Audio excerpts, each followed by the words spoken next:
So thanks everyone for spending your time with us. As mentioned by some of us here, we've got some really nice sunny weather around the UK and hopefully elsewhere, no matter where you're based. So thanks so much for spending time. If you do leave early to go to a beer garden or anything else, please watch this on catch up. We'll upload it to YouTube soon after the event, promise.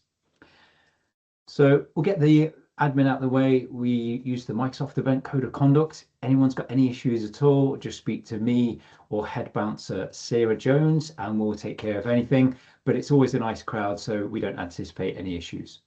But you never know. A couple of plugs before we start as well. So a couple of them, events that we've got coming up. Me and Sarah and also Franco on the call, we're going to be at the East of England Power Platform Summit. We're all delivering workshops. So mine is going to be Canvas App's Ultimate Workshop from zero to hero. So it's kind of beginner to medium all the way up to advanced, what we can cover the 9 till 4 on the day. And there's some good sales on for the workshops at the moment as well. It's not too far away. It's just next month. Sarah, do you want to have a mention for your workshop there? Oh God, I didn't know I was going to have to pitch. On the spot. Yeah, no, it's kind of in line with the extra life framework that Franco and I have developed around staying relevant through the changing landscape that we're in with AI and whatnot coming to get us. So it's kind of just powering up those consulting skills, a commercial mindset. It'll be quite interactive. Franco, have you got anything to add? So I did a terrible job of that. You're on mute. Just that it's freaking awesome.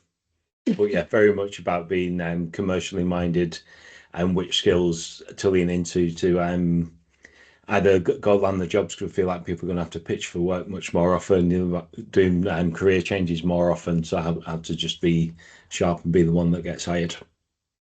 Love it. No, thanks so much. And two top people for that workshop. So do check that one out. Again, there is a bit of an offer on at the moment. It's only a few weeks away and hope to see you all there. The other mention to give as well, Colour Cloud is coming up. So that is just next week. That's come around really quickly. I've got a workshop with the brilliant Neil Rowlands, Thinking Like a Power Platform Architect. It's a session, a workshop, I should say, that we've delivered before, and it did very well. It's something we really enjoyed.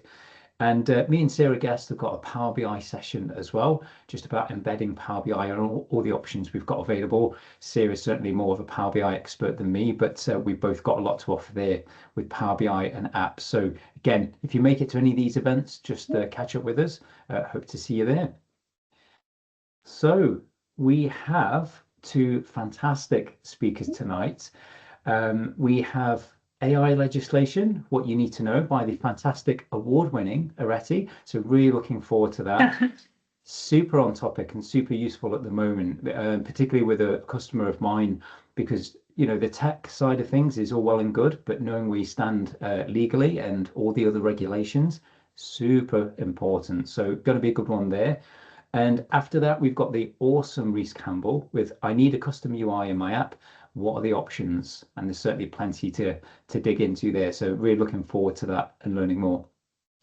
So without further ado, anything else, Sarah? Otherwise, we can pass over to our first presenter. No, I'm excited about both of these sessions. So let's keep going. Awesome. Fantastic. Well, Areti, over to you. Feel free to share your screen and start when you're ready. Thank you so much. Thank you for having me, and hi everybody.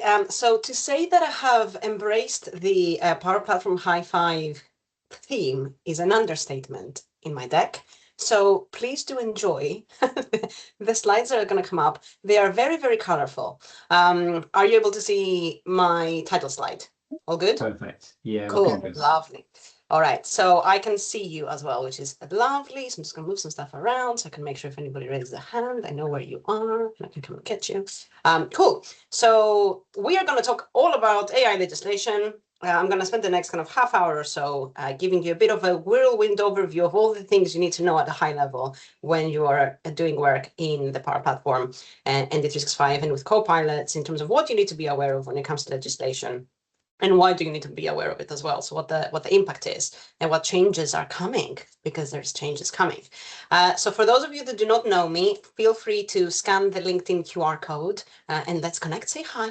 My name is Areti. I work for a Microsoft partner here in the UK called Telefonica Tech. We do a variety of different types of technology work. So we've got an AI business solutions team, which is the one that I am part of. There is a cloud team, there is a cybersecurity team, and there is data and AI teams as well.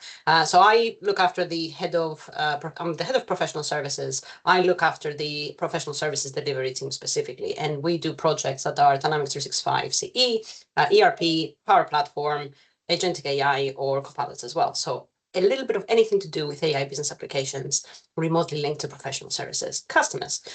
So apart from my day job, I am very much involved in the community. So I am a Microsoft MVP. I mentor people. I host a podcast on delivery. I'm also a UG lead, but I'm here really as a big AI geek. I started following the AI tech as it started coming out, and legislation and how we control this thing kind of caught my eye, which is why I've created this session really, because I started looking into it going, yeah, this is all great, but what are we legally required to look at from our side? So let's see what we're going to cover. So first of all, I'm going to talk to you about three different things: AI legislation, regulations, and standards, because they are three different things. They all apply when it comes to AI, and it's important to know what is out there at the moment and what you can use as a reference as well. Then we'll look at what this means for Microsoft solutions specifically. So what legislation applies and what does that mean for you when you are creating solutions? And then the tools that can help you in the Microsoft stack to monitor and maintain your compliance as you're going along and as things change. In theory, if I do my thing well, there will be time for Q&A at the end, but do feel free to stick your hand up as I'm going along. If you've got a question or if you want to share anything, very happy to be interrupted and have a bit of a chat about anything that's coming up as well. Cool. Without further ado then, let's go into it. Legislation, regulations, and standards. I'm going to try and make this as exciting as possible.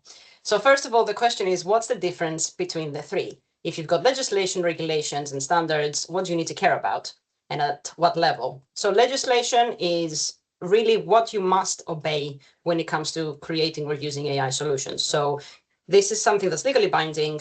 It's effectively a law. And it's a good example of the EU AI Act, very much a legally binding document. However, legislation moves very slow because it's set by elected lawmakers. So introducing new laws or amending existing laws takes a very long time. So there isn't a massive amount of legislation and it changes very slowly. In contrast to that, regulations are about how to obey those laws. So they are set by regulatory bodies and therefore can move a bit faster. They are still very much legally binding. So an example of that is, how do you watermark AI generated media? And then you've got standards. Now, standards are how to obey the law well.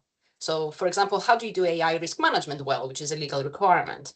They are voluntary with a bit of an asterisk. I'll come back to it.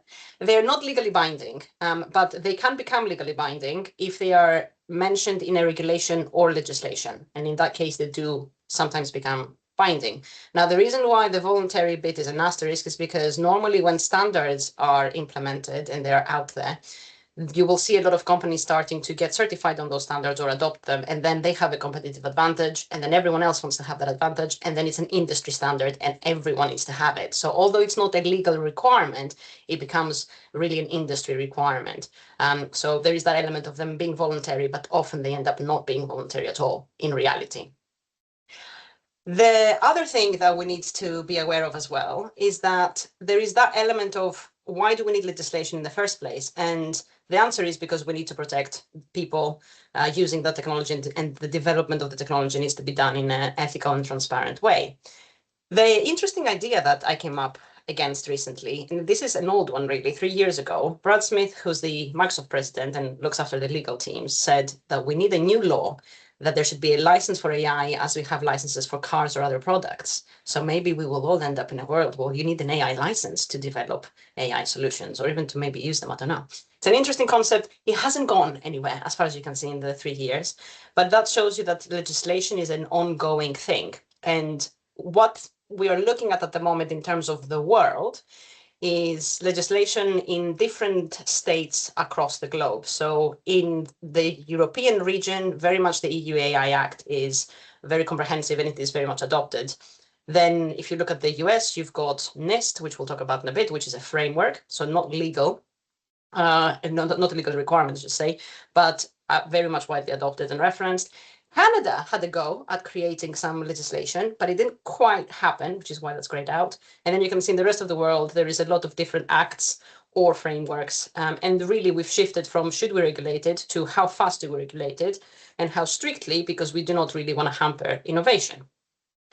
So where are we globally? So this is a busy slide coming up. There is a QR code at the end of this deck where you can download the deck. So you can have a look at this later in full detail. But really, overall, 72 countries have some variety of a policy or law.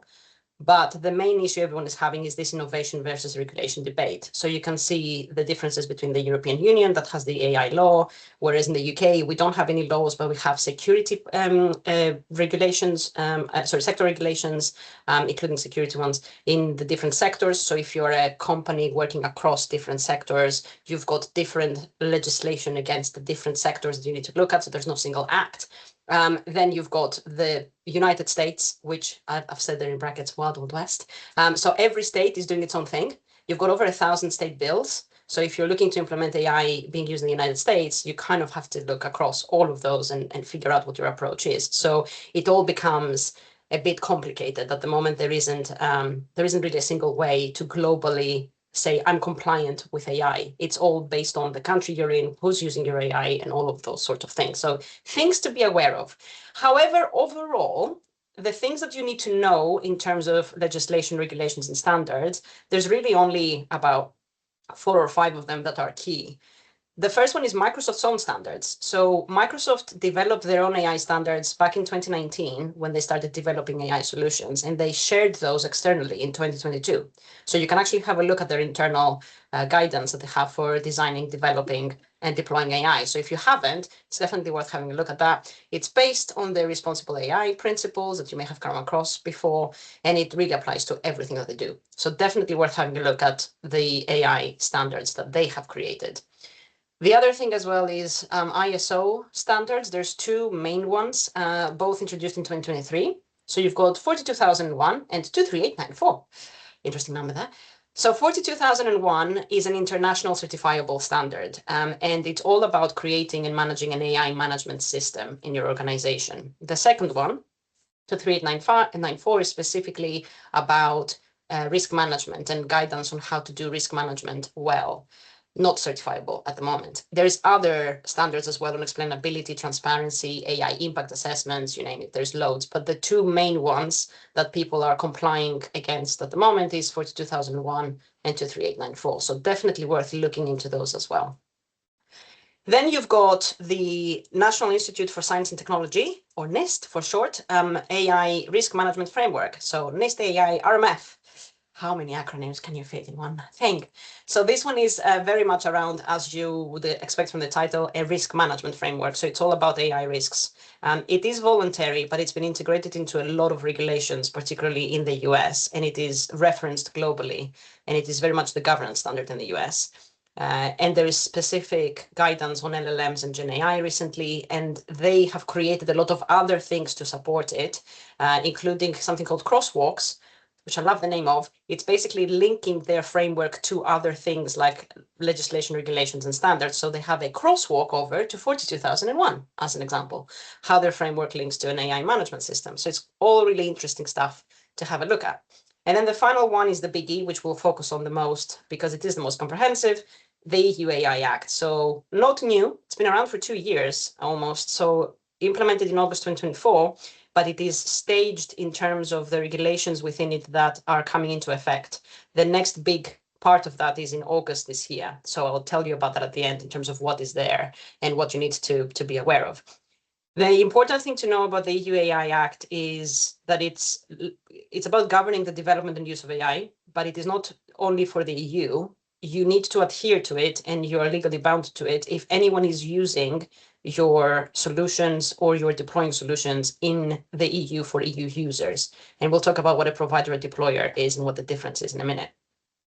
Very heavy fines, which are coming into effect from August 2026. So we'll talk about those as well. So let's have a look at it specifically in terms of who is regulated. So let's start with that. When it comes to who it regulates, it's really very much everybody, from providers all the way to manufacturers. So providers are defined as people like Microsoft, anyone that develops an AI tool or general purpose AI models. They are definitely regulated. Then you've got deployers. That's potentially you or me. So if you're deploying Copilot to your organization, you are a deployer of AI systems, and therefore you also have legal obligations that you need to adhere to. We'll talk about those. Then you could be a distributor. So that's a CSP reselling AI licenses. You could have importers, Microsoft, non-EU Microsoft partners reselling Copilot in the EU. Then you've got the manufacturers at the end. So if you're building IoT devices using AI vision, you also are regulated. So it really is wide ranging in terms of who is impacted by it. It's a very much a page turner, the EU AI Act. I don't know if anybody has, sadly, like me, gone through it all. It's 144 pages. I recommend it. It's great. It's a thrilling read.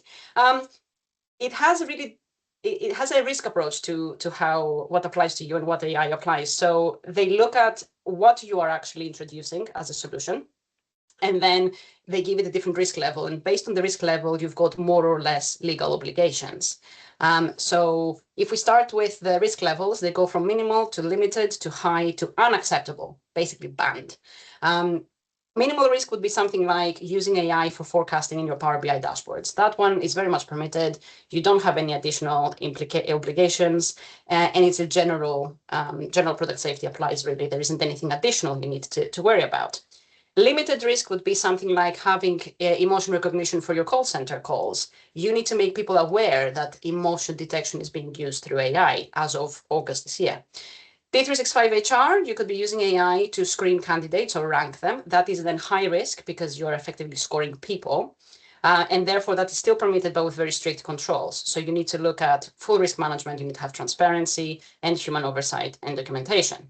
And then we go to the stuff that you really shouldn't do, like socially scoring people or identifying their religion through AI. So creating a Power Platform or a Dynamics 365 solution that does this. Anything to do with social scoring is very much explicitly banned. So you're not allowed to do that. Any questions so far? I'm trying not to look at the chat because it's very distracting, but it's great that you guys are discussing things. I love it. Yeah, just memes and jokes so far, but no, all good. Love Thanks, Areti. Cool. So this is where the EU AI Act is now. That gives you a bit of an idea of how it works at the moment. The question is, how does it apply? So before we get to that, the other thing to mention is that Microsoft has very specific guidance on this, and they have on the Trust Center, there is a EU AI Act page, which you can see here. And if you go onto that, the main thing that's very useful to look at is at the bottom down here. If you scroll past, there is EU AI Act resources. And what's very interesting is the AI literacy getting started guide, because in the EU AI Act, there is something called Article 4. And Article 4 says that if you're a provider of AI or a deployer of AI, you need to train your staff. Legally, you have to train them on AI literacy before they can use your solutions. So yeah, that's not something many people know. So if you have not been given AI literacy training, guess what?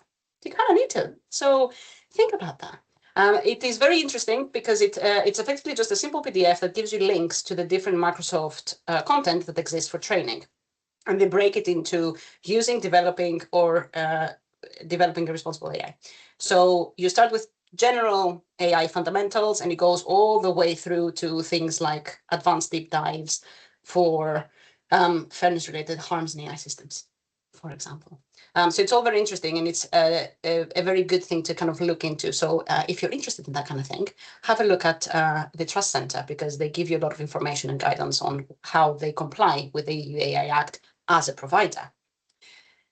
Okay, so we have learned a little bit about the current AI legislation, standards, the regulations that exist. The question is, for Microsoft solutions, what does this all mean? So the first question is, what are you actually responsible for?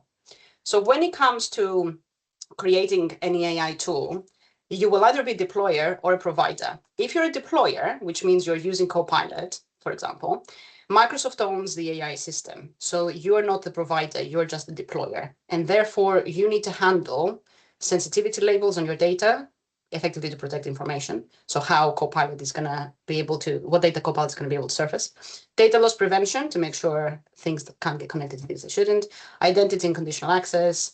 HR and legal use policies. And also, as I said just now, user training and oversight. Those are your legal regulatory duties as a deployer. You could also, though, at the same time, be a provider.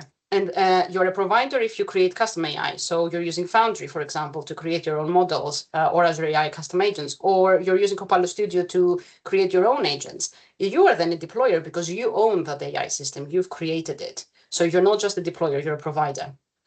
And therefore, you need to make sure that you've documented your data sets, that you've evaluated the safety of it, you run your risk assessments. If you're releasing it to the market, you need to monitor it post its release to market as well. And if you're in a regulated industry or it's being provided to an industry that's regulated, you need to do conformity assessments as well. So it all builds. So then if we look at what that means when you're deploying, if we look at before deployment, after deployment, and generally, what do you need to worry about?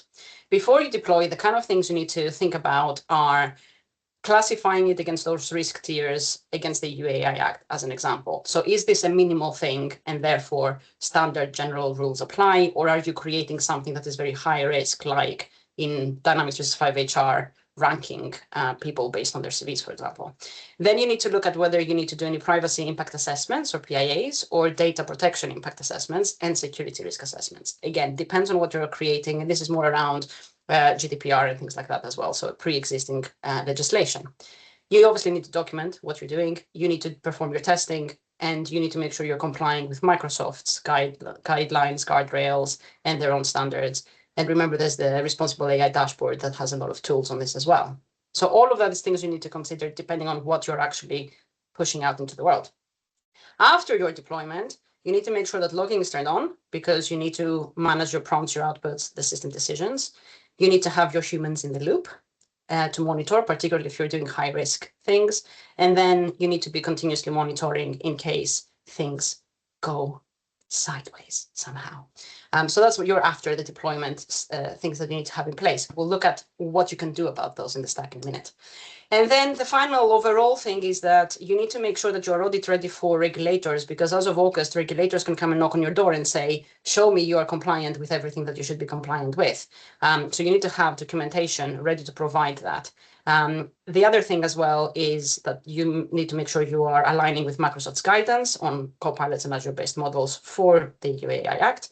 And you need to keep up to date with obviously the regulations because they're changing. And that could be in your country, in your industry as well, not just the broader ones. So those are the things you need to think about. Then we move on to the next thing. What do you know what you need to worry about? The question is, what is there to help you? And don't be depressed. It's all fine. I will make you feel better, Joe, I promise. So let's look at the tools then, because all of this is, it can depress you. You can go, oh, good God, this is a lot, right? So Microsoft has an answer. There is a balance. When you think about compliance, you will have two different sides of your team, particularly if you're building your own models or customizing things. You'll have your developers. They care about pushing the agents into production, making sure they can still control them and trust them, making sure that they can save effort for people. Then on the other side, you will have your risk and compliance teams or someone in your organization that has that risk and compliance role. They will be worrying about how can we make sure these things are compliant with regulations? How can we make sure that if there's a gap, we know about it? How can we keep up with the fact that these regulations are changing all the time? What do we need to be compliant with? And there is this balance really between the two. So innovation, security, and compliance kind of fighting with each other. Microsoft's answer to all of this is really 3 systems plus a new thing. So they've got an answer for different parts of it. If you're on the developer side and you're looking to develop, deploy, and monitor agents and AI solutions, then you would have Foundry. Foundry is very much how your AI behaves, and it governs how your AI solutions will behave. On the other side, if you've got your risk and compliance teams that are looking to map regulations, address them proactively in terms of risk, and monitor them, you've got Microsoft Purview. Microsoft Purview is all about governing what data AI uses, and also it can help you prove that you're compliant based on what you've got. More information on that in a second. The third thing is Microsoft Defender. So Microsoft Defender you probably know about already potentially. It secures where your AI runs and how it runs, and it can help you identify risks very early, basically. So if you think about it, from a Microsoft Foundry perspective, it's all about model governance, guardrails, and content controls, AI system documentation, runtime compliance enforcement, and really visibility of what your AI models are doing. Purview is more about logging AI interactions, classifying sensitive data, applying and enforcing policies, providing compliance mappings, that kind of thing. And then Defender is about discovering AI models, agents, and apps, detecting any security risks, scanning your models for vulnerabilities and malware, preventing data being exfiltrated and abused, and general AI security, really. So they all three together make you end-to-end agentically compliant, but you need all three. Now, up until recently, you had to go to 3 different places to make sure everything was working as expected. And in a way, you still do, but in November in Ignite, Microsoft mentioned that they have created in preview a Microsoft Security Dashboard for AI, which effectively aims to give you your AI risks and your AI inventory all in one place with a bit of an overview as well. So if you haven't checked it out, do check it out. If I go into it, I see nothing because I'm not in security, annoyingly. But if anybody has a screenshot of it that I can share, let me know. It's very interesting because it brings all 3 together, Foundry, Purview, and Defender, and therefore it gives you that overall view of where you are in terms of AI security. So definitely something to check out. Specifically when it comes to legal compliance, Purview is really where it's at. And if we look at this in a little bit more detail, fundamentally what Purview allows you to do is you can identify the regulations you need to be compliant with. Then it will allow you to do an assessment against it for the things that you've got in your stack. And then it will tell you your compliance score. And you can then review as well what you need to do for it. Fundamentally, the thing that the compliance manager does is it allows you to create templates. These can be the pre-built ones that it's got, or you can create your custom ones as well. So if you've got your own internal policies that anything you create needs to adhere to, you can add them in, and it will use AI to identify what the requirements are. It's pretty cool. AI, controlling AI. We're all going meta. You can also automate your testing and it identifies risks as well. You can see your compliance score real time and what you need to do to increase it. You can translate regulations into tasks with guidance. You can work across teams on those tasks and kind of track and manage your compliance. You can prepare audits for evidence and documentation. So that's the bit we were talking about in terms of the regulators. And you can stay up to date with global regulatory changes because they update them for you, which is great. The best thing to do to show you this is to go into it. So purview.microsoft.com/home. I'm not going to show you the full shebang, but I will show you how the regulations are set up in the background. So when you go into Purview, Compliance Manager sits just here, or you can go to Solutions and it's here as well. Either way, whichever way you go. If you go to Regulations, you can see all of the different regulations in the world, not just AI ones. But if you scroll down, you will see these guys. So NIST, ISO that we talked about, and EU AI Act. There is also a general AI baseline one that's included by default, which is quite extensive as well. These are the premium AI ones, so over and above the AI baseline ones. So just to show you how this works, with regulations, because you've got Microsoft as the provider and you as a deployer, you've got 2 different tabs at the top. One is your actions as a deployer and their actions as a provider. So what they do is they show you all of the different chapters of the legislation that are included. You may just want to assume that they've done their work well there. And then you see what you're responsible for and the points you can get if you apply those in your environment. So your score will depend on how many of those you have actually managed to complete. So you see there's 93 of them for the EU AI Act. And it starts with basic things like assign admin roles to users, but don't go crazy, all the way to retaining training records, reviewing audit data, things like that. And some of it you will have already as part of other policies, potentially in your organization. So some of this you will see in other parts as well. These are the ones that they show you. And if you click on any one of them, like the assign admin roles, it will tell you how to implement it as well. I mean, this one you'll probably know already, but other ones, it might not be as easy to identify exactly what you need to do. So they give you a lot of information here. For their own actions, so this will be things like is access enforcement available? You can go in and you can see when it was implemented and the points available and what exactly Microsoft has done, and they give you lots of links about it. So all of these things will help you understand really what your really responsibilities are and what their responsibilities are and how they are fulfilling them. So it's all very open. And the idea is that you can create assessments up here and link them to a regulation and link your solutions, and it will go away and do its thing and show you lots of graphs and say, these are the things you need to fix. These are the things that are okay. And it will give you your score. So it's all really quite fun. So yeah, have a look at it. And as you can see, it's very kind of straightforward to go into the different areas and have a look at things. Yeah, it's quite a cool one. So that's your compliance manager. So definitely keep that in mind, because when it comes to am I compliant or am I not, Purview Compliance Manager basically is where it's at. Which brings me to the final-ish bit, which is when it comes to the EU AI Act, there is things that we are all going to see starting to happen as of August that are not in place at the moment. So these are the things that are coming up. The first one is transparency obligations. And what we mean by that is, and sorry, that is tiny text. Users must be informed when interacting with an AI system. So from August, you will probably see a lot more companies telling you that AI is being used. And that's probably because of the EU AI Act. So that includes chatbots as well. They will have to say something to say there is AI in this. You are interacting with AI. The other thing is that any AI generated content needs to be labeled where it could be mistaken for human generated. So if something is looking very real and you could assume it's done by a human, that now needs to be labeled. We talked about emotion recognition earlier and biometric categorization. You also need to know that. So this will need to be disclosed if it is being used. And also individuals need to be notified if there is a deep fake style content generated or manipulated. So that's going to be very interesting. So that's the transparency obligations. So you will see a lot more of this. Then there's the enforcement and the penalties. They become active and they are juicy. So 35 million euros or 7% of global turnover for prohibited AI. So if you're using AI for social scoring and you're found out, that is what you'll have to pay. 15 million or 3% for major violations, so high risk things. And then you've got lower tiers for incorrect information or non-cooperation, so where you've not told someone that the AI is being used in the chatbot or whatever. So yeah, enforcement comes into play. I can't wait for the news articles. Somewhere between August and September it's going to happen. Mandatory AI regulatory sandboxes in each member state. So this is specifically for EU countries. So every EU member state needs to have a sandbox that is available for compliant innovation, basically for regulators to test stuff and say, yes, this is compliant. No, it is not.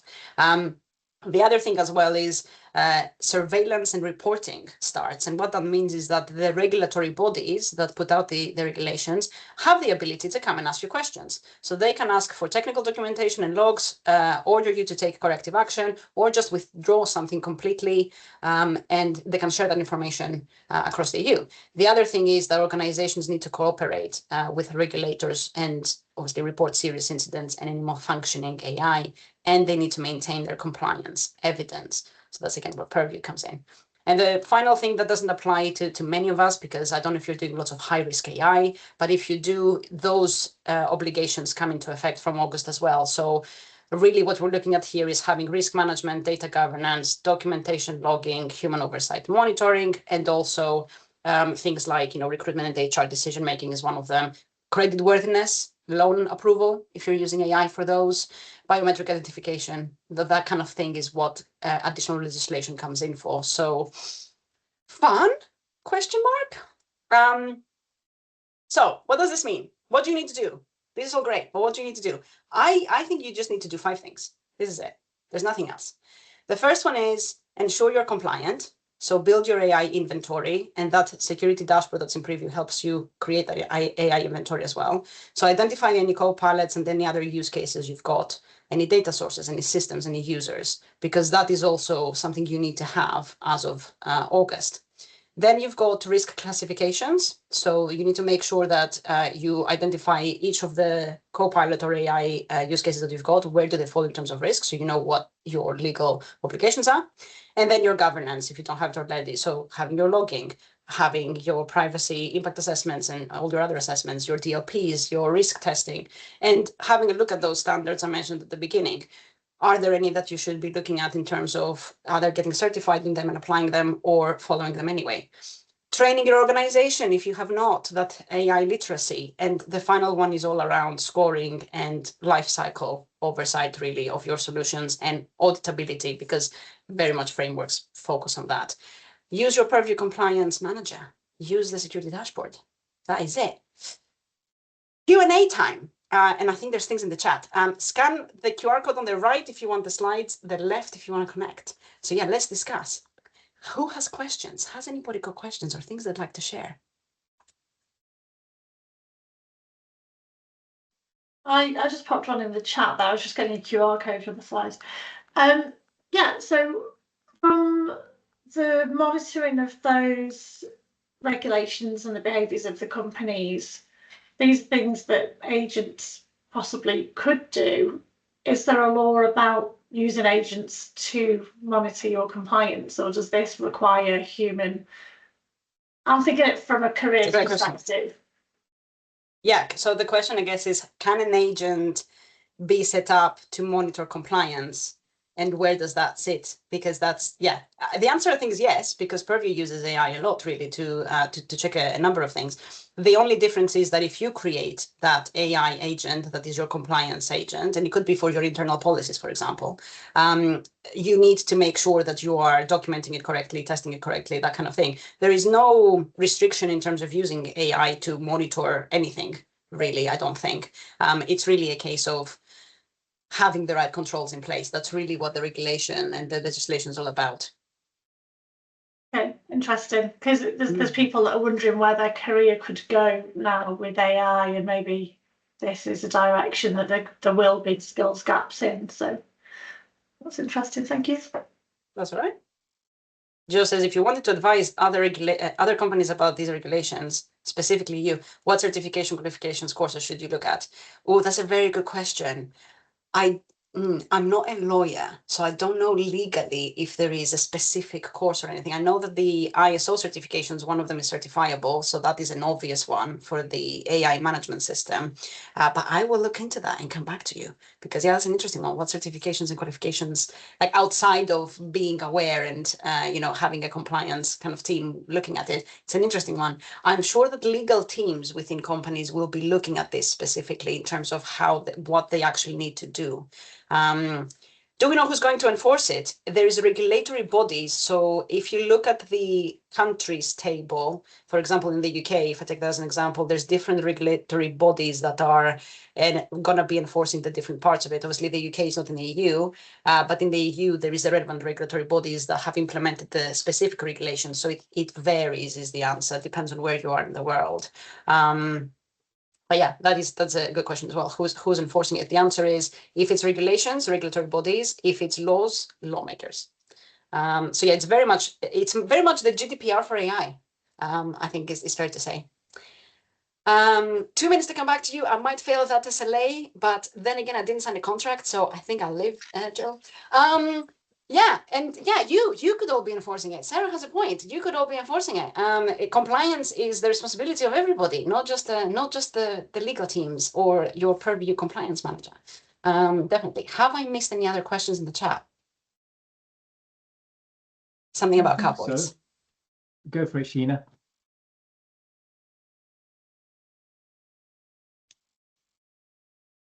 Hello. I just had a question about the enforcement piece. You mentioned earlier about the difference between providers and deployers. As partners, if we are deployers and we're, say, deploying something now on behalf of a customer, if that then doesn't meet those enforcement requirements come August, September, is that a shared responsibility? Does it only come down to the customer because it's their compliance, or can they, do you know what I mean? How does that work in terms of how that is shared? So let's say a Microsoft partner has created a custom Copilot for one of their clients, right? Is that kind of the scenario? Yes. So you are the Microsoft partner is the provider because they have created the Copilot, but the customer is the deployer because they are making it available in their organization if it's an internal Copilot. So you're the provider, they're the deployer. You both have responsibility, but different responsibilities. Okay, but in terms of the enforcement, so that would be enforced on whichever one was breaking that particular piece of legislation. Yes, it's a case of, are you breaking a legal responsibility as a provider, as in you never tested the AI before you released it into the world, or have you not done your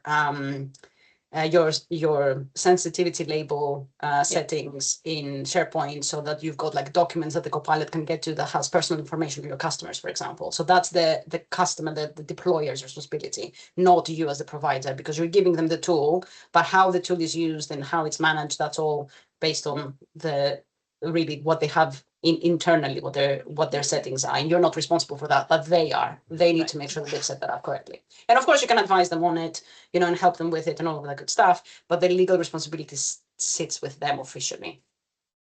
Second to that, then, if that's something, say, for example, there's an example like that that's being deployed, or even to talk about something like the chatbots that you said have to have a notification that they're using AI. If something like that's being deployed now, so we work with a customer, we go and deploy that or help them set that up, whatever it is, and then we are no longer working with them. Come down the line, is there like a grace period? Do we know if there's any grace period for when those enforcement laws will give you time to then fix that up and revisit with all of those things that we've deployed?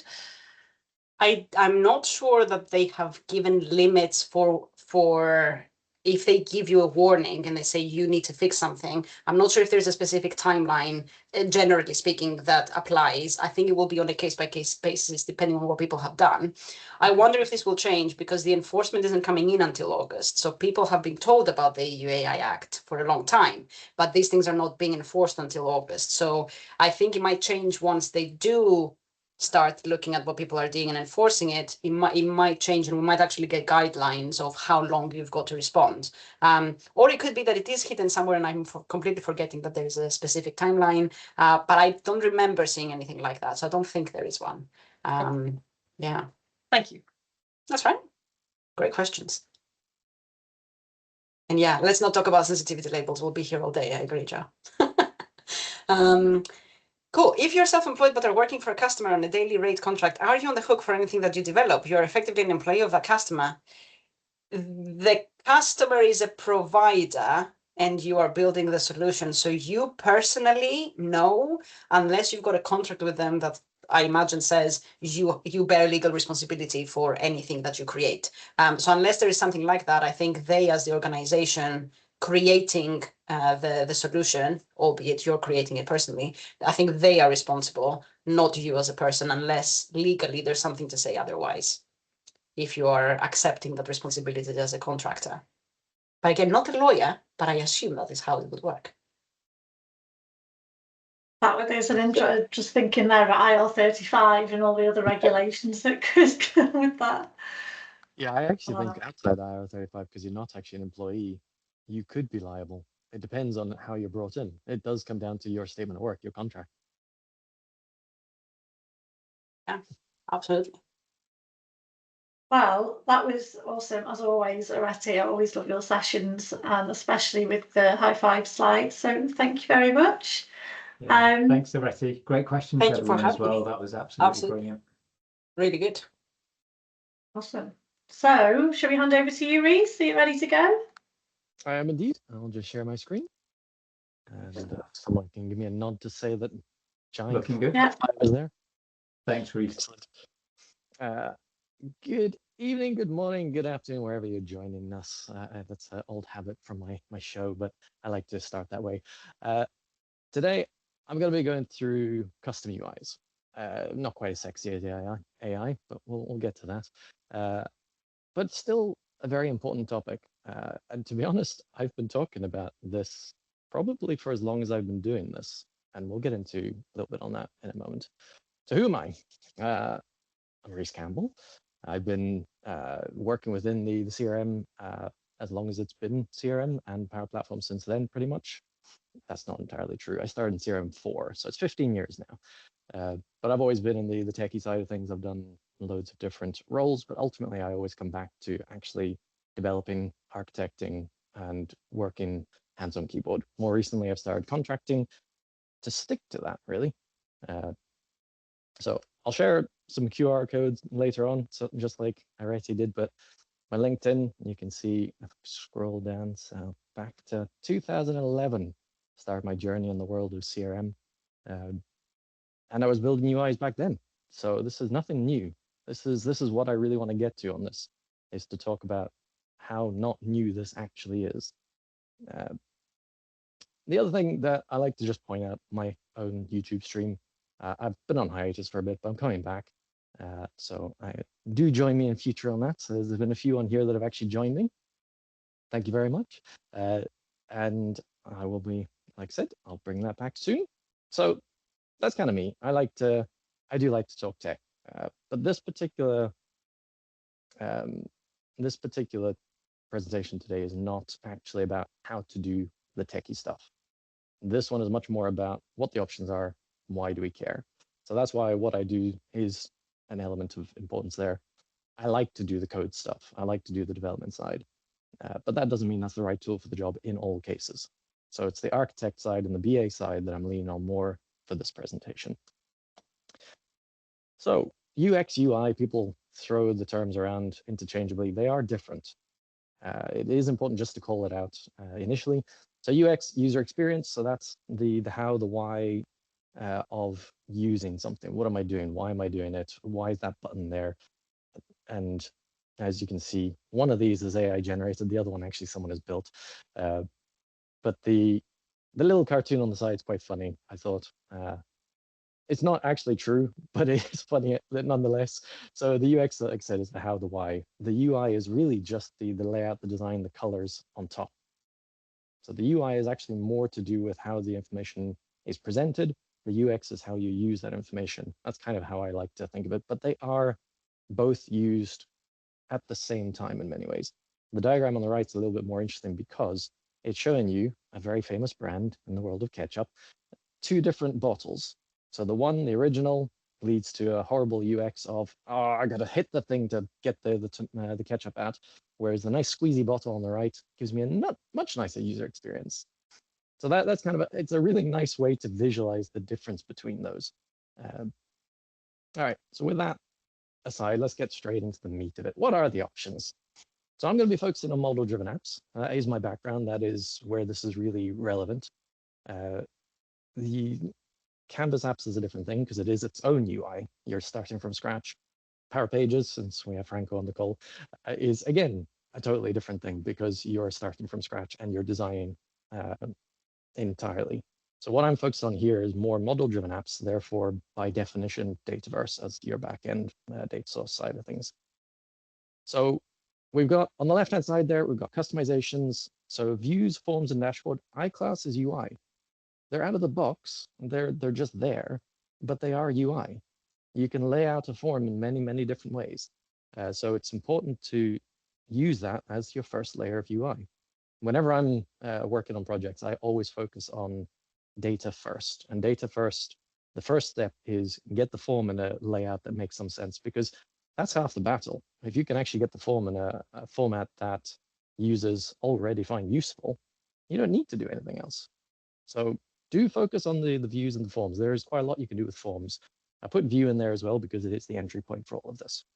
And then dashboards, again, something that's, I think, fallen off the face of the planet a little bit in terms of implementations, but they're still there and they are still useful, especially if you're talking about some kind of almost landing page that you can go to where you need to see a whole bunch of different things that are relevant to your job, your position at that moment in time. A dashboard is still a very good way of doing that. So good to keep them in mind. I'm going to skip Codish for now and go to ProCode. So PCF, Power Apps Component Framework. So that is custom code to replace essentially something on a form. In a nutshell, you can actually do a lot more than that, but it's basically to try and replace a specific piece of functionality on a form. I'll go through all of these in actual detail with demos in a moment so you can see them, because I always think it's better to actually see examples for these things. I don't do the PowerPoint as much. I was almost not going to do PowerPoint at all, but I'm doing it anyway. So yes, PCF. The other ProCode is web resources. Now, ultimately, everything when you go down to ProCode user interfaces is going to be a web resource of some kind. A web resource is just a container. It's a component. It's a thing. Ultimately, it's web development. So you're developing JavaScript, you're developing HTML, and you're developing CSS. So that's your top end of I want everything exactly the way I want it, then you're using web resources. So falling back to code-ish, which is somewhere in between, the no code, low code thing I've always hated because there's no such thing as no code. All of this, there's an element of code. It just depends on what you define code as. Custom page, you're using PowerFX, you are coding, but it's coding to the level of Excel formulas. Therefore, it's not really pro code. You don't have to use an IDE. You don't have to use a special bit of software to develop it. You can do it in the interface. So it's that bit in between, but it is very, very useful. I know a lot of people hate custom pages, but they have a very good purpose. So keep that in mind. Okay, so let's move on to a demo and a ramble, because I do love both. So let's jump over to some examples. So anyone that does follow me on LinkedIn might have come across at least elements of this. This is my current app. So personally, I'm trying to teach my son how to work business. So this is our stock taking app. So this is our minifig tracker. So we are selling Lego minifigures, and this is our app to do that. So part of this is I needed a way to catalog the actual characters within the series. And this is all very straightforward, out of the box functionality. There is nothing that you're seeing right now that I've developed. So things like the image, out of the box. But again, it's a UI element. So this particular app I put together in total, it took me 4 hours for the whole thing, including some development that I've done on it. But just laying out the form can make a big difference. So this is not your default layout on a form. The default layout on a form is a single column tab, which looks horrendous. You don't get the nice, useful stuff like this. I always put a system column in there because these are things that you almost always want to see. So on most of my forms, you'll always see this kind of layout.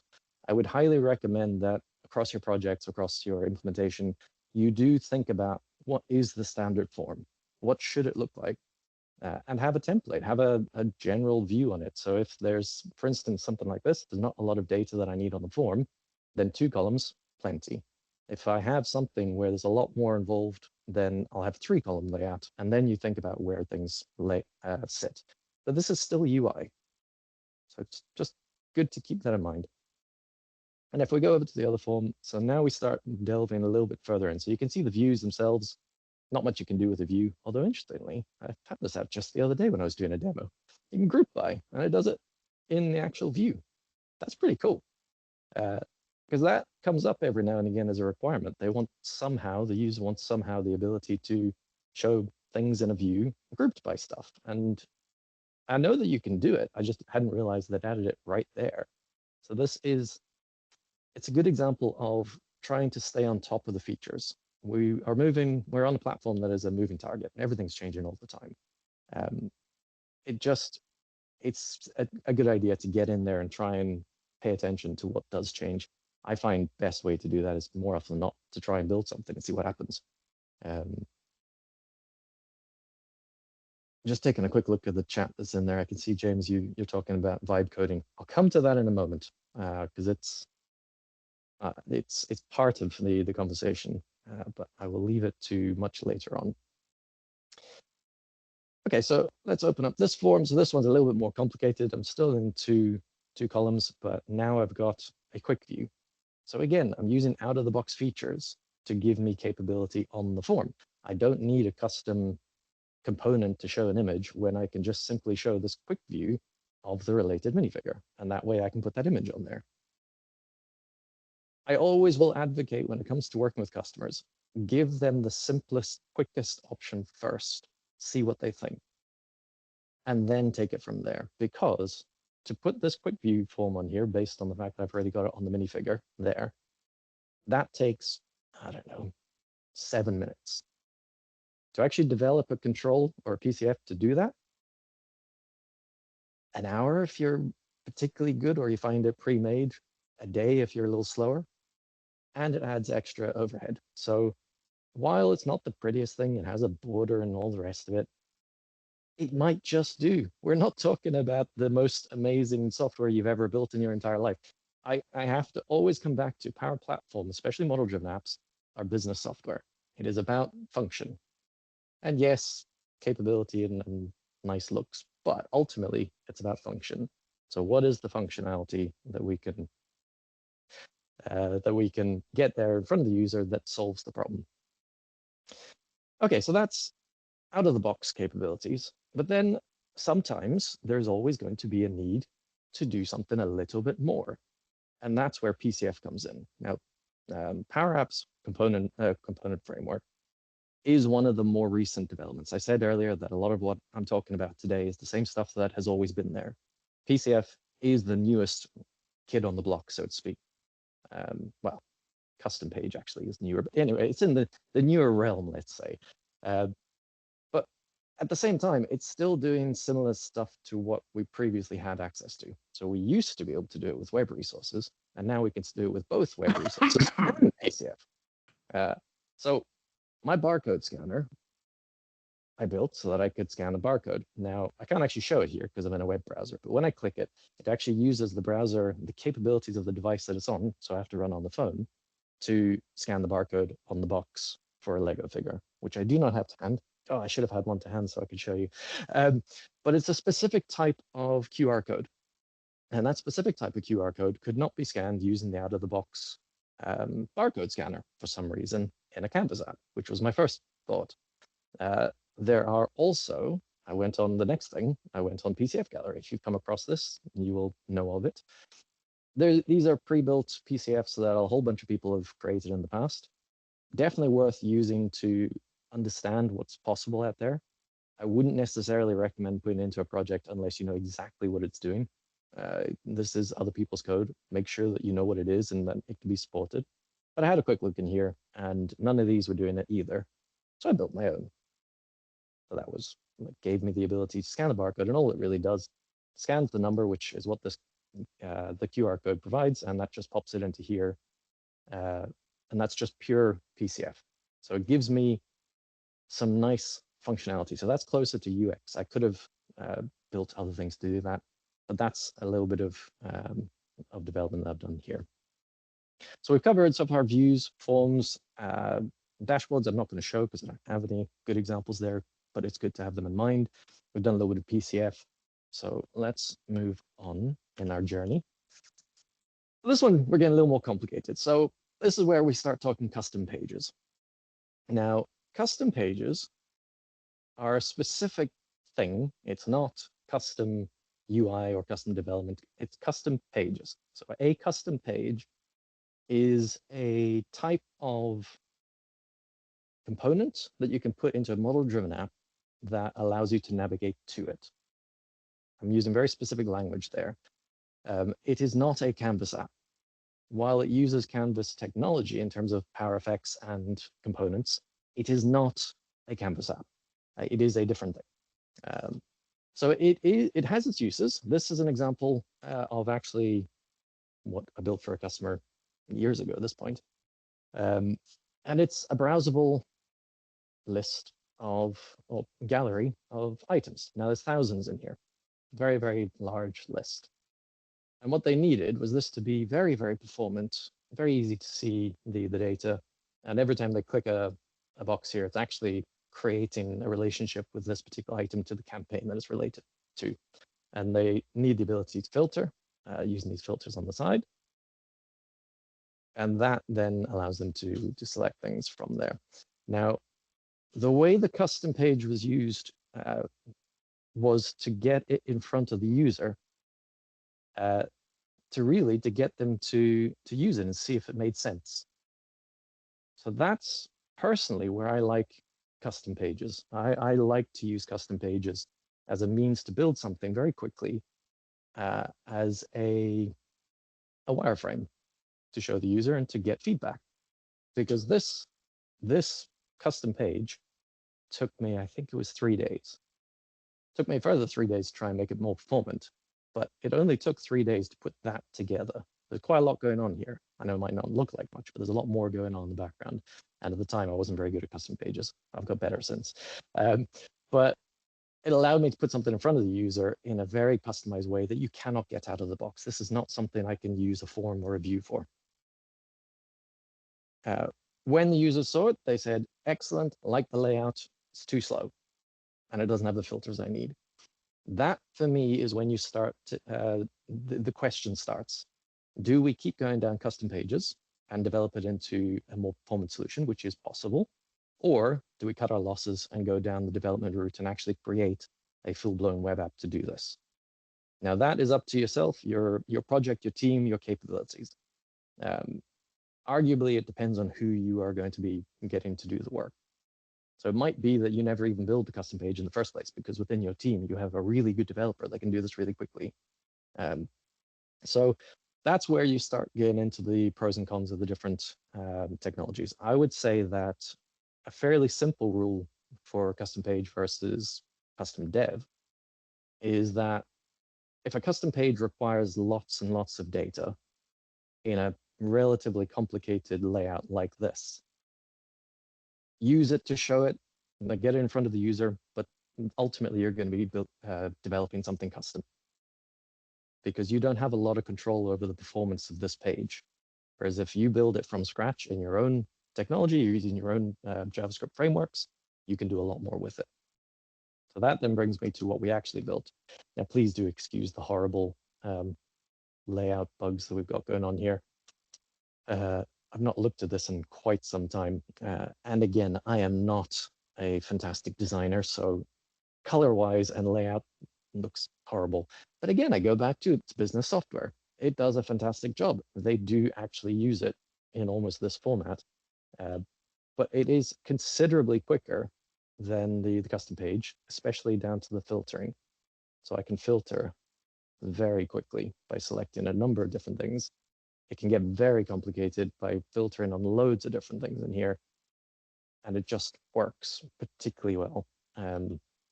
So this particular app, this was actually, I think this was my very first React app. So I'm not going to go into the details of the dev side of things too much, because that's not what I'm targeting. I'm just trying to excuse how bad it looks. But performance-wise is what you need to take into account here. Now, I said that custom page took me about 3 days to build. This took me about a week. So you can start to see there is a difference between the time it's going to take you to develop something with custom page capabilities or full-blown web development. It's just a more complicated thing. There's more going on. So that's something to keep in mind is the differences. Again, this one, another custom page. So again, I go back to the idea. Custom pages don't do too much data in one screen. This was, again, this is a really complicated screen. There is a lot going on here because there's a lot of calculations in the background as well. There's entry inputs here. Anytime that there's anything like an Excel-like input on a page, please don't use custom pages. It's horrible for it. But again, it allowed us to get something in front of the user that they can feedback on. So for me, custom pages are phenomenal wireframing tools. You can build something that looks pretty good pretty quickly to validate you've got the understanding the customer needs for what they're asking for. And that's what this was used for. So we got in front of the customer and it allowed them to make the decision as to whether they wanted that or not and how to go with it. So that then ended up bringing us to this, which is the actual application built. So this is the final version of that. And this is a React app built using web technology, pure code, much, much faster, much, much more performant, much more capable. It has the ability to actually do near instantaneous searching on the data. You just cannot do this kind of stuff in custom pages. And it's also made to look almost exactly like a model-driven app. It's actually using the Fluent UI framework, so it's using the same tool set that the model-driven apps use themselves. So hopefully that gives a little bit of,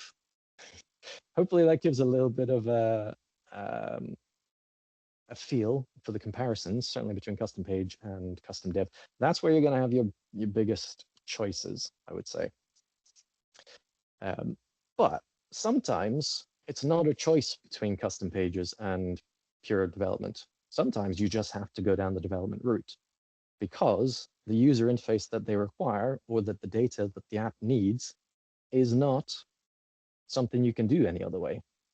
And that would be this example. So this is essentially a tool for trying to track an evolving event. So think riots in New York, as this particular example is, or horrendous things happening in other parts of the world. Essentially, that's what this tool is for. Now, this is using a model-driven app for the capturing the data. So if we expand it out, then you can see we've got events, we've got media, we've got configuration. So it's a very basic model-driven app from that perspective. There's not a lot going on here. But out of the box, from a user experience perspective, we get a lot of capability just because we have forms and views, like I said before. However, they need to visualize this on a map. So that's not so straightforward. Now, you can do that with a PCF control. I mentioned that before. PCF controls can be more than just replacing a single field. You can do a whole form with it. It was overkill for what we needed here. So what we actually have is an open source tool called Situ Codec. So this is something that a non-profit organization built from scratch with WebDeck, and their original tool actually uses Google Sheets and some other stuff. So what we did was we took that, it's open source, we took that with their permission, and we modified it to use Dataverse. So if I open up here, then you will see this is actually that tool. So this is all Dataverse data. It's just using web technologies to actually show it. So you have the ability to play the videos in there. It actually can show images as well, multiple media at the same time. So from the perspective of what they needed to be able to do, to be able to actually visualize the unfolding of an event, this tool, this UI, is phenomenal. It's an industry standard that someone has built that works within this field, and we put it on top of Dataverse. So this is where a custom UI is particularly impressive and necessary. And you'll see the same thing in Microsoft. The schedule board comes to mind, certainly, and various other types of tools they've built over time. But yeah, no, this is one of my favorites, to be honest, because it was such an easy change. As a developer, this is easy because the development, the code itself is not that hard. And it was only retrieving some data from Google Sheets. So as a result, to switch that to Dataverse was a very quick job. It took us to do this. It was me and a colleague, about 2 weeks to get it perfect. So it was not a big onerous thing. But that does bring us to what are the questions to ask? So if you are being asked about some kind of new UI, users will say it all the time. Oh, I don't like having to click multiple times to go and associate records, or I need a fancy map, or whatever it is. Go through a few options first. The first thing you want to try and do is there something out of the box I can use to deliver what they need? Even if it's a bit clunky at first, it's always going to be quicker. No matter what it is, if you can do it out of the box, it will almost certainly be quicker to put something in front of the user. The importance for me is always about getting something from that user, because you want the feedback. You want them to say yes, no, because if I can do something in 5 minutes and the user looks and goes, I never thought of that, but that does what I need. Great, I'm done. I don't need to do anything else. Whereas if I spend 2 or 3 weeks building a custom UI, put it in front of the user goes, it's not quite right. Can it be pink? Then you've just spent 2 or 3 weeks to go and do something that you're going to have to go and do more on anyway. When actually the first thing that took 5 minutes could have been done 3 weeks ago. So it's always about progressive choices. So start with what's out of the box. If it comes to, is the form that they're using, is the data that they're entering, so if we go back to our PCF, is the way of inputting with the data on the form just not quite right for them? So a good example of that, which isn't actually this one here, would be if we come to this. So things like this. This is a common requirement, tagging. So pure Dataverse, we would be using a related table, either a many-to-many relationship or an insect entity, so something in between. To do that for a user, you got to put a grid on a form. Someone's going to have to create a new, then there's a quick create form. So to get this tag showing on my form, I'd have to jump through a whole bunch of hoops. In fact, I can show that because it's in here. So if we go over to media, so this is actually an example of it. So tags, we've got tags here. So it is possible to associate a media item with some kind of tag. So these are existing ones that are available for the project. But as you can see, I have to click something, brings open the quick break form, I select it.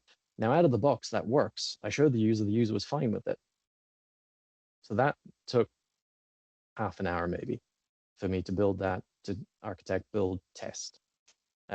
Whereas if they really didn't like that, then this would have been the next thing. This would have been my progressive move up. It would have been to go to something like PCF Gallery, get an idea for a control, stick that in there, and see if that meets the needs. So it's progressive. It's taking steps at a time. Then you start getting into things like custom dialogues. We used to have dialogues. We used to have the ability to actually click a button and it popped open a thing that asked a question. That's a nice thing. They kind of got rid of that, at least dialogues. However, that's where the power of custom pages come in. I'm just seeing the chat. So custom pages gives us the modern equivalent in some ways of a dialogue, because that's where I think personally custom pages are phenomenal. If I need to give the user an option to submit some text, so let's say it's an approval dialogue. We've all built something like that. So you've got some kind of record. I need to be able to approve or decline it. So I click on a button in the command bar. That launches my custom page. The custom page simply is a text box for description, and it has an approve button or a decline button. And off the back of that, it does something to the record we're looking at. Now, all of that can be put together pretty quickly with very minimal actual code, and it can be put in front of the user. Now, it might not look the best, or it might be, you can style it in all sorts of ways, but it's such a quick way to build something that is a fully supported part of the platform. That fully supported part is very important, because if you're going down the route of custom code, you better be on top of what you're doing. Because if you are putting custom code in your system, you need to make sure that you know what's in there. You need to make sure that you're keeping track of any kind of licenses if you're doing this properly. You need to make sure that there's no kind of critical bugs that you've introduced as a result of building that piece of software. Because even the simplest little thing like this, it could be using, I don't know, 25,000 libraries of other code. And any one of those could be old, out of date, critically corrupted in some way. There's lots of problems with code you have to be very careful with. That's not to say that code is not the right way. It's just, these are the things you have to consider. So if you're doing estimating, if you're doing architect, if you're doing design, even if you are just the developer that's implementing this stuff, you have to know the tool sets and come up with an option to go to the customer to say, this is the best option of the things that we have.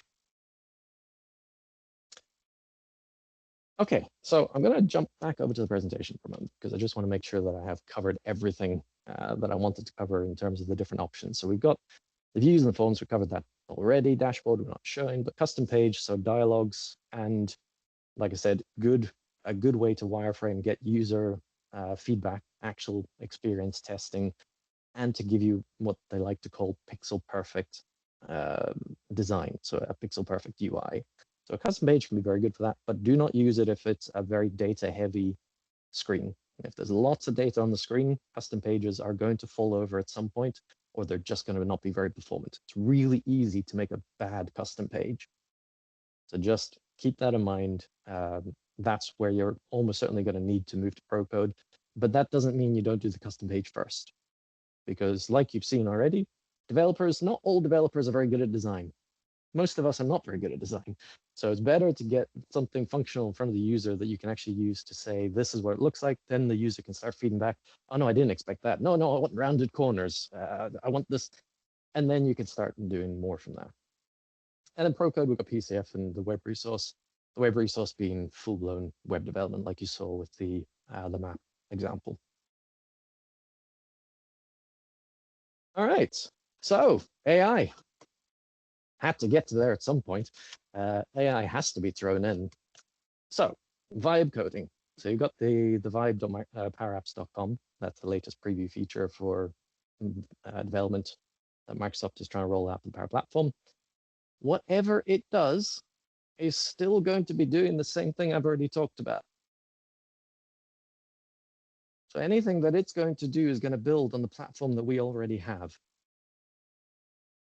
So it's incredibly important, at least in my view, understand the components you've already got. Because the AI side of things is only going to make that quicker. But it helps if you know what you're trying to do first.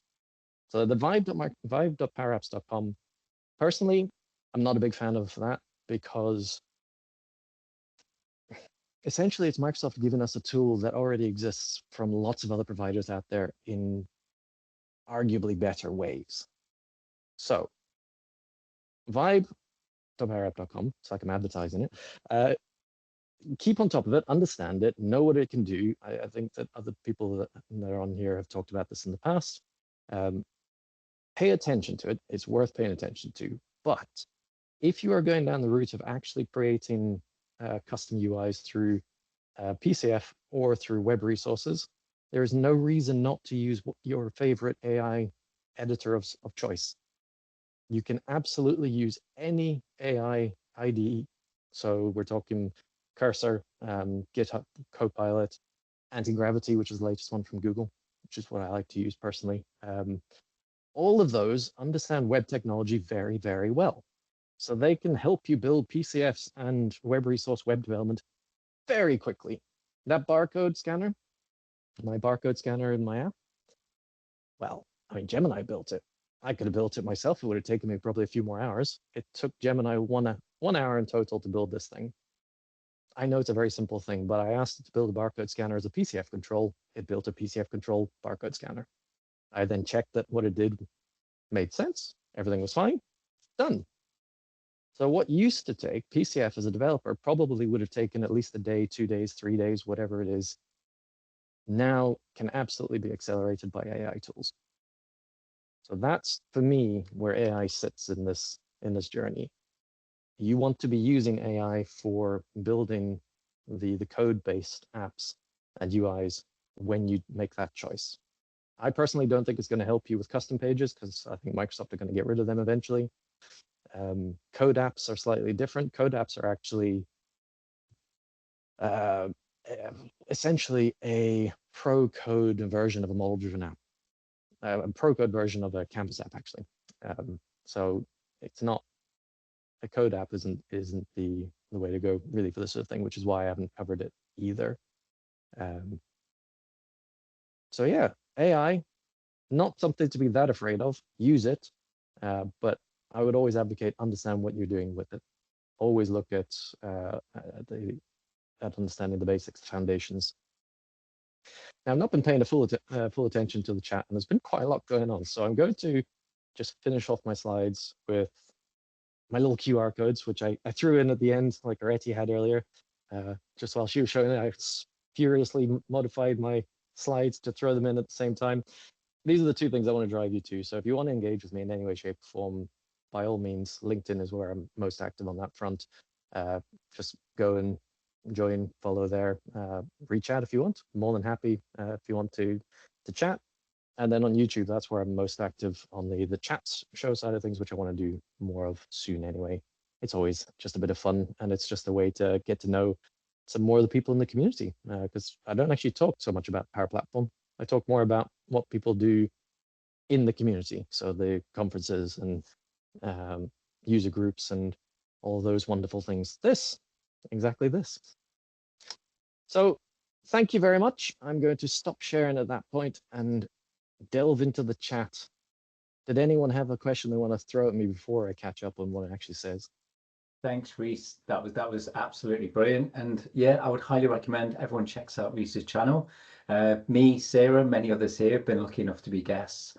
And I always like the questions you've got there, Reece. As you say, it's not the same old. We talk about life, work, and everything else. If anyone's got any questions, feel free to use the raise hand in Teams. Go ahead. I'll start with one just while we wait. Reece, What are your thoughts about generative pages? Have you been hands-on with them yet? What do you think? Truly honest, I haven't looked at it yet. I knew there was one that I missed. This is the thing, right? So the platform changes all the time. And I knew there was one that was in that realm that I hadn't covered. So that is something I do need to look at. But again, my gut feel is generative pages are the same thing that I've just been showing already. It's just another way of Microsoft giving a tool to do something that they have baked in.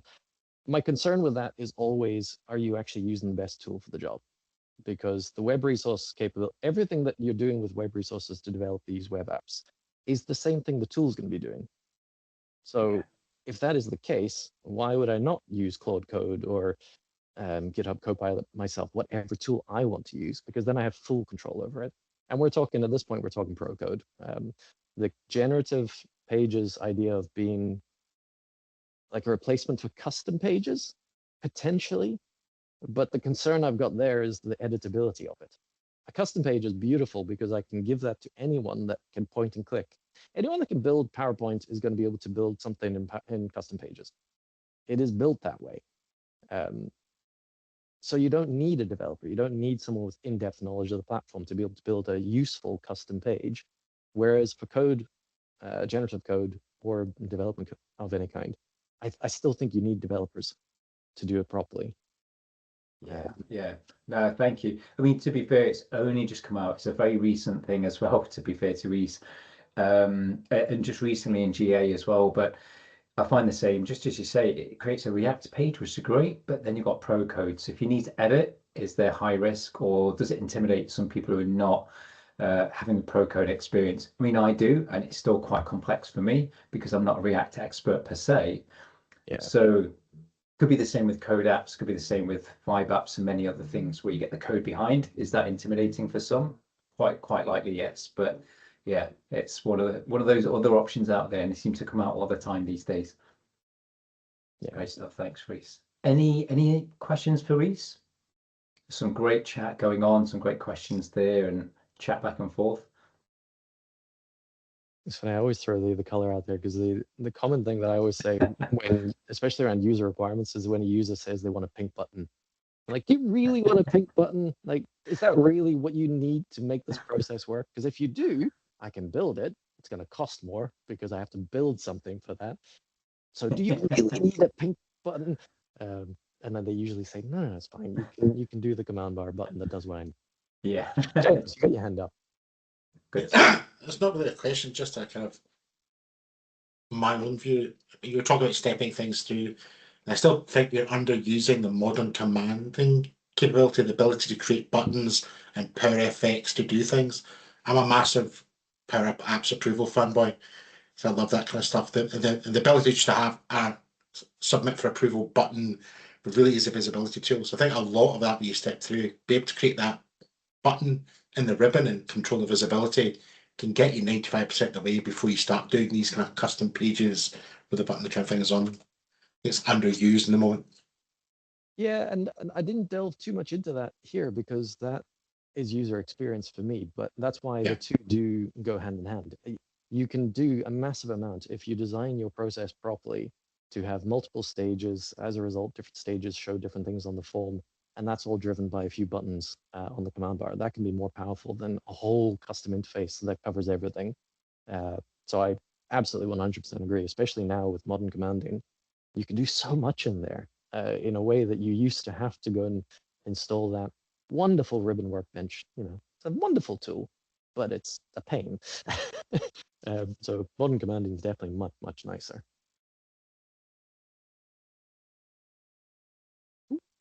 Great stuff. I think we're done with the questions. Well, if anyone has anything else afterwards, feel free to reach out to Reece. Lovely person, very approachable, can highly recommend. Sarah, shall we wrap things up?